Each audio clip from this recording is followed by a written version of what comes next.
Imu will free Doflamingo and get Mihawk on his side for the final war.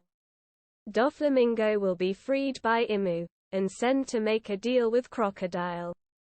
Crossguild will fight for the Secret King, during the final war. That way, Zoro can have his duel with Mihawk, when Luffy fights Imu. To become the world's strongest swordsman, Zoro will defeat Mihawk at some point. You would think they could fight wherever and whenever, but we are now in the final saga. Many things are going to happen that will keep the Straw Hats busy. Zoro won't abandon his crew during those critical times. He won't fight in isolated battle for a mere title, while Luffy and the others fight to turn the world upside down.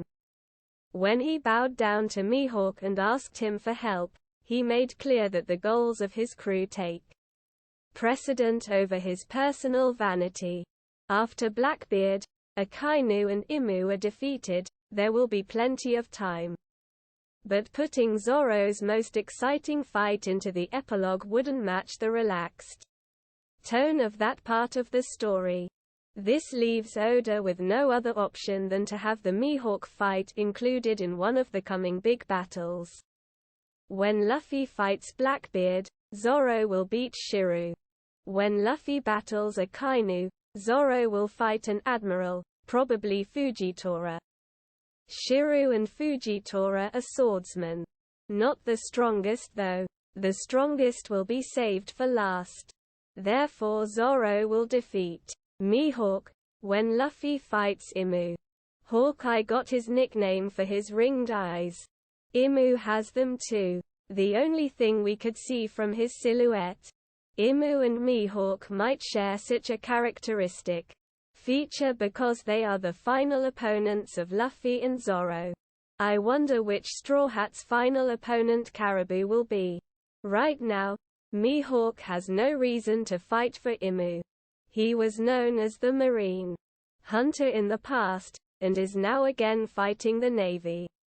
His new group is at war with the world government. Crossguild is led by former warlords that just escaped capture. In return they issued bounties on Marines. The two forces could hardly be more antagonistic. Still, I believe that an understanding will be reached. Abolishing the warlord system turned out to be a big mistake. Marines could only capture one, the mentally challenged Weevil. The others not just escaped, 3 of them formed a new organization that is hitting back. Every day that they go after Marines, they are reducing the morale and reputation of the Navy. Akainu wanted to keep the warlords, even though he hates pirates. The world government was in favor of preserving it too, otherwise they would have abolished the system themselves. It was still done away with because the kings decided against it. We know that the Reverie is only a facade. All the power lies with the world government. Yet they want to keep the illusion of a democracy of nations alive. Therefore the Reverie decision won't be formally repealed but bypassed. Imu will not reinstate the warlords, he will simply hire the Crossguild. When Luffy goes to Maryjoa, he will be accompanied by the Revolutionary Army. Only fair that a force, equal to Dragon's army, aligns itself with Imu. Revolutionaries and Crossguild both wage war on the world government, but they are not the same. One is united by a shared mission, to topple the celestial dragons. The other group was created by chance. The former samurai don't fight out of conviction, they are mercenaries without common values. That means they can be bought. That they are flexible in their allegiance. Crocodile and Imu can't just call each other. They lead their factions secretly, and they don't want to. There is a lot of mistrust between them. Crocodile worked against the government by searching for an ancient weapon. The world government put him in impale down and recently tried to arrest him again. Someone needs to mediate between them. Doflamingo knows both parties well. He was a warlord and a celestial dragon. He has secret knowledge that he used to blackmail the government, which likely means he knows of Imu. He can easily put himself into the shoes of the two leaders. He is a schemer like Crocodile, and he aspired to sit on the empty throne like Imu. In the past, he was one of the most powerful brokers of the underworld. He made deals with the likes of Kaido and Big Mom. He has experience handling powerful people who are at odds with each other. To play this role again, he has to first come out of prison. There will soon be a second Marineford War. Emperor Luffy will go up against Fleet Admiral Akainu. During the last Marineford War, there was a breakout. Marineford 2.0 could come with Impel Down 2.0. Crocodile was one of the escapees. He knows the prison and could devise a plan to bust Doffy out. His organization is made up of former warlords. Doflamingo would seem to fit in well. The nominal leader, Buggy, is just a figurehead, who can be manipulated. Perfect for a puppeteer like Doflamingo. Problem is, they already have one mastermind in Crocodile. Mihawk is passive, he is letting Crocodile do his thing. Doffy might interfere with Crocodile's plans. Too many cooks spoil the broth.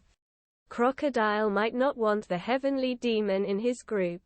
When Doflamingo offered him a partnership at Marineford, Crocodile harshly declined. During Marineford there wasn't just a breakout. Magellan also released a dangerous prisoner, in response to Blackbeard infiltrating the prison. This could be replayed instead. Imu could set Doflamingo free to aid him against Luffy. Doffy only hates the world nobles because he was denied a return to Mary Joa. If he were made a proper celestial dragon again, he might be willing to fight on their side, especially when their enemy is Luffy. Who ruined his plans? Shiryu worked for the government when he was put into a cell and became a pirate after his release. Doflamingo was a pirate when he was arrested, and would turn into a government agent after. Crocodile was a Doflamingo wannabe. A warlord, who tried to take over a country. He failed, while Doflamingo did it successfully. Doffy in turn was an Imu wannabe. His ambition was to become king of the world, to take Imu's place. Just like Doflamingo tried to recruit his emulator at Marineford, Imu will try to recruit the one emulating him. Contrary to Crocodile, Doflamingo will accept. Doffy predicts that the world government will send assassins after him. That is a false trail. Oda is creating expectations to subvert. Imu will send someone, but not to kill, rather to set him free. Last time, Shiryu was set free. He had been put into a cell for killing prisoners. Now, instead of sending an assassin like Shiryu to end Doflamingo, he will be treated like Shiryu by being released. The similarities between Crocodile, Doflamingo and Imu will be reflected in their arcs. Just like Dressrosa paralleled Alabasta, the Mary Joa arc will parallel Dressrosa. Imu will wait for Luffy in Pangaea Castle, just like Doflamingo waited in the Dressrosa Palace and so on. Cross-guild fighting for Imu would be another parallel. Doflamingo used sugar to turn people into slaves and had them work for him. When they were freed against his will, Sugar tried to transform them again, but when that failed, Doffy got many of them back on his side by issuing bounties on Straw Hats and allies. Imu had warlords work for him, until they were fired by the Reverie. The Navy then tried to catch them, unsuccessfully. Imu will get them back on his side with money, and perhaps additional promises. What makes this connection even stronger is the following. The Cross Guild was only formed because the downfall of Doflamingo led to the abolishment of the warlords. Doflamingo's forces could only be defeated through the help of toys turned back to their human forms.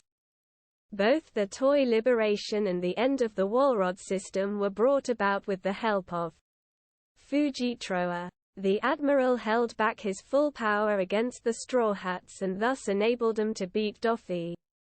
He later went to the Reverie, where he denigrated the Warlord system to pave the way for its end. King Doldo was also involved both times. Just like Doflamingo, the Cross Guild issued their own bounties. They put money on the heads of Marines. Kid informed us about this. He complained about Luffy being an emperor and then said that the person that pissed him off the most was Buggy.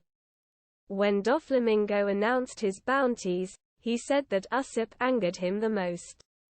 Both times when someone other than the Navy released bounties, someone was singled out as being the most annoying.